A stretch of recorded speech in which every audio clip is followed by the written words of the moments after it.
Hello guys, आप लोग का स्वागत है आपके अपने यूट्यूब चैनल टॉपर सिंह पर। तो जैसा कि आपको पता है कि मॉर्निंग अपडेट में आज जो इम्पोर्टेंट न्यूज़ आज आई हैं न्यूज़पेपर में, उन पर हम लोग डिस्कस करेंगे। क्योंकि जाहिर सी बात है, सभी लोग जो हमारे व्यूवर्स हैं, किसी के यहाँ एक न्यूज़पेपर आता होगा, किसी के यहाँ दो आता होगा, कुछ लोग ऐसे होंगे जिनके यहाँ कोई भी न्यूज़पेपर नहीं आता है। तो यहाँ पर क्या है कि आपको जितने भी न्यूज़पेपर में जो जो न्यूज़ आई हैं वो सारी चीज़ें आपको यहाँ पर डिस्कस कर दिया जाएगा। और ये चीज़ें जो है डेली चलेंगी, आपको घबराना नहीं है। डेली आपको मॉर्निंग अपडेट में ये सारी चीज़ें मिल जाएंगी। सबसे पहले जो है यहाँ पर आज 3-4 चीज़ें न्यूज़ है जो निकल के आई हैं, सबसे ज़्यादा इंपॉर्टेंट है। एक जो है 2600 पदों पर बम्पर भर्ती है, उसके बारे में भी हम लोग डिस्कस करेंगे। यूपीएसआई उम्र सीमा को लेकर भी अपडेट है। यूपीएसआई की जो है लास्ट डेट बढ़ा दी गई, उस पर भी अपडेट है। और यूपीएसआई का दूसरा चरण जो है कैंसिल हो गया है, उस पर भी अपडेट है। तो हम लोग एक एक करके सारी न्यूज़ देखेंगे, लेकिन उसके पहले अगर आप चैनल पर नए हो तो जल्दी से आप चैनल को सब्सक्राइब करिए, बेल आइकन को दबा लीजिए, ताकि आप कोई भी जो अपडेट है वो आप मिस ना कर पाएं। सबसे पहली बात करते हैं सब इंस्पेक्टर की दूसरे चरण की परीक्षा स्थगित। यहां पर लिखा गया है एसएससी की परीक्षाओं पर कोरोना का असर, केंद्रीय पुलिस संगठन और दिल्ली पुलिस में होनी है भर्ती। इसको हम थोड़ी सी डिस्कस करेंगे। कर्मचारी चयन आयोग ने केंद्रीय पुलिस संगठन, यानी कि ये जो एसएससी के थ्रू ये एसआई की भर्ती होती थी, इसमें लिखा है दिल्ली पुलिस के लिए सब इंस्पेक्टर की दूसरे चरण की परीक्षा स्थगित कर दी गई है। आयोग की ओर से सीपीओएसआई, आपको पता है एसएससी सीपीओ करके एक वैकेंसी होती है इनकी, कि दूसरे चरण की परीक्षा 8 मई को प्रस्तावित थी। कोरोना संक्रमण के खतरे को देखते हुए आयोग ने दूसरे चरण की परीक्षा स्थगित कर दी गई है।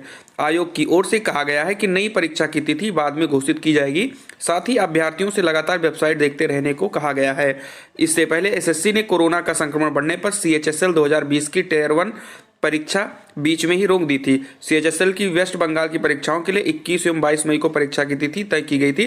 देखो, आप अगर चाहो तो इसका पूरा स्क्रीनशॉट ले सकते हो, आप आराम से इसको पढ़ सकते हो, कोई दिक्कत नहीं है। उसके बाद फिर यहाँ पर लिखा है कोविड में फंसी एलटी ग्रेड अभ्यर्थियों की नियुक्ति प्रक्रिया। तो यहाँ पर एक अपडेट और आ गई है, साथ में ही इसी के बगल में है कि एलटी ग्रेड शिक्षक भर्ती के तहत सामाजिक विज्ञान और हिंदी विषय में चयनित तकरीबन 2500 चयनित अभ्यर्थियों को नियुक्ति के लिए इंतजार करना होगा। उत्तर प्रदेश लोक सेवा आयोग ने चयनितों के विवरण से संबंधित सॉफ्ट कॉपी अब तक माध्यमिक शिक्षा निदेशालय को नहीं भेजी है। अभ्यर्थियों ने आयोग में संपर्क किया तो वहां बताया गया कि जिस कर्मचारी को संशोधित सॉफ्ट कॉपी बनाने की जिम्मेदारी सौंपी गई थी उसे कोरोना हो गया है। आयोग ने, अच्छा, अब एक चीज और भी है, ठीक है, सभी लोग स्वस्थ हो जाएं, ज्यादा ठीक है। अब जो है एक जो कोविड की वजह से आ गया है ना, तो अब जो भी भर्तियां लंबित हो रही थी उसमें एक अच्छा सा, हम कहें, चलो एक अच्छा सा बहाना हम कह दें कि अब जो है मिलना शुरू हो चुका है कोविड की वजह से।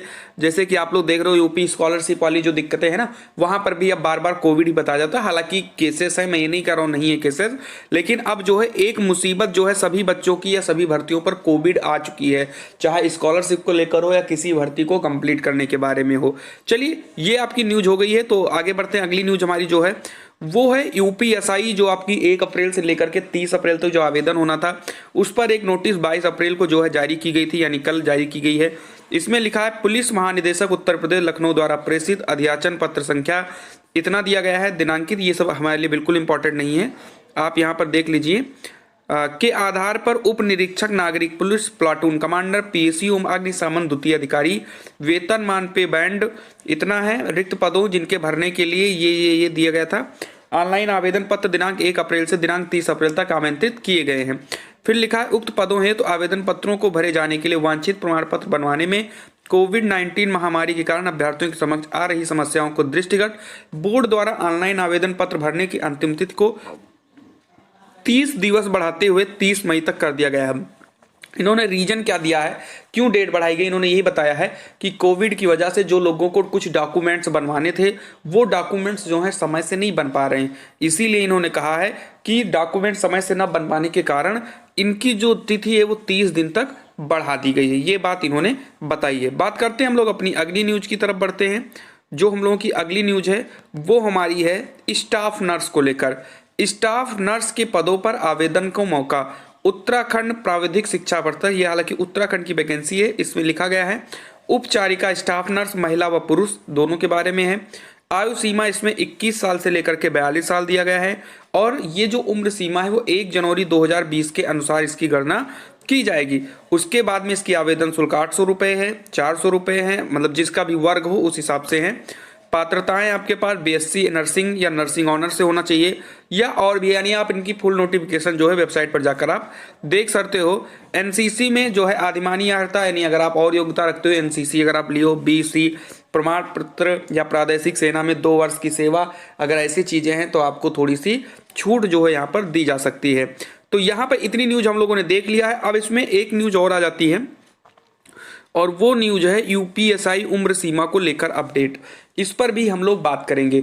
अगर हम यूपीएसआई उम्र सीमा को लें तो आप सभी को पता है कि जब नोटिफिकेशन आई थी तब भी हमने कहा था कि ये जो है छात्रों के साथ बहुत ज़्यादा गलत हुआ है, क्योंकि 2016 के बाद से जो है वैकेंसी यूपीएसआई में आई नहीं है और ऐसे में आप वैकेंसी निकाले हो और उसकी जो एज काउंट कर रहे हो वो जुलाई 2021 से काउंट कर रहे हो, जो कि अभी जुलाई भी नहीं आई है। ठीक है, तो इसको लेकर बच्चे जो है कोर्ट गए थे और जैसा कि हमने बोला था कोर्ट केस होगा ही होगा, और कोर्ट गए थे बच्चे, लेकिन वहाँ पर अभी जो है इनकी सुनवाई नहीं हो पा रही है, क्योंकि पहले तो सुनवाई लगी नहीं, अब जो है सुनवाई लगनी थी तो एक डेट तो 15 तारीख को मिली थी, फिर कोविड की वजह से जो है आपके हाई कोर्ट वगैरह जो है वो बंद हैं तो सुनवाई हो नहीं पाई। उसके बाद में अगली सुनवाई जो होनी थी वो 23 को होनी थी और 23 को भी जो है कोर्ट बंद होने की वजह से सुनवाई नहीं हो पाई है। तो ऐसा कहा जाए मोटा मोटा अगर हम बात करें तो अब जो है 30 दिन की जो है डेट भी मिल गई है।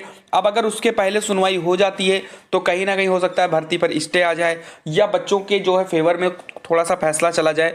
तो बहुत सारी न्यूज हैं इसको लेकर। ठीक है, सभी बच्चे यही चाहते हैं जो ओवर एज हो चुके हैं कि जल्दी से सुनवाई हो जाए और सुनवाई हो और हमारे पक्ष में फैसला आए। अगर एक बार नोटिफिकेशन का डेट खत्म हो जाता है, मान लीजिए 30 मई हो जाती है, उसके बाद सुनवाई लगती है, तो मौका पाना बहुत ही मुश्किल हो जाएगा। इसीलिए जल्दी से सुनवाई हो जाए 30 मई तक, तो हो सकता है ये बच्चे भी बैठने को पा जाए। हालांकि इन छात्रों के साथ शुरू से ही धोखा होता आ रहा है।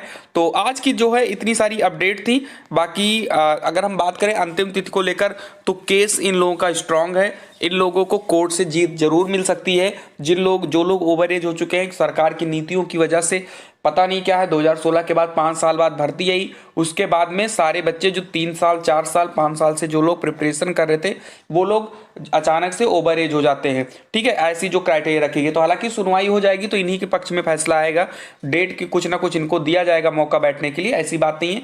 लेकिन सबसे बड़ी बात यही है कि सुनवाई तो हो पहले। कोविड की वजह से जो है कोर्ट बंद हो गए हैं डेट, लेकिन बस एक गुड न्यूज यही है कि डेट को बढ़ा दिया गया है 1 महीने के लिए। अब 1 महीने के अंदर अगर कोई सुनवाई हो जाती है कोर्ट में तो इन बच्चों के पक्ष में जो है फैसला आने की पूरी जो है संभावनाएं बन जाती हैं। ठीक है, तो आज जो है इतनी न्यूज है और मैं उम्मीद करता हूं कि आपको ये सारी न्यूज जो है पसंद नहीं होंगी। तो उत्तराखंड वालों के लिए वैकेंसी है और 30 मई तक डेट बढ़ गई है, एक बार फिर से बता देता हूं आपको। और एसएससी सीपीओ की दूसरे चरण की परीक्षा जो है वो स्थगित हो गई है। तो इतनी चीज़ें हैं, बाकी जैसी भी अपडेट आएगी आपको मिलती रहेगी। तो चैनल को सब्सक्राइब करिए, बेल आइकन को दबाइए। मिलते हैं अगली वीडियो में। जय हिंद, जय भारत।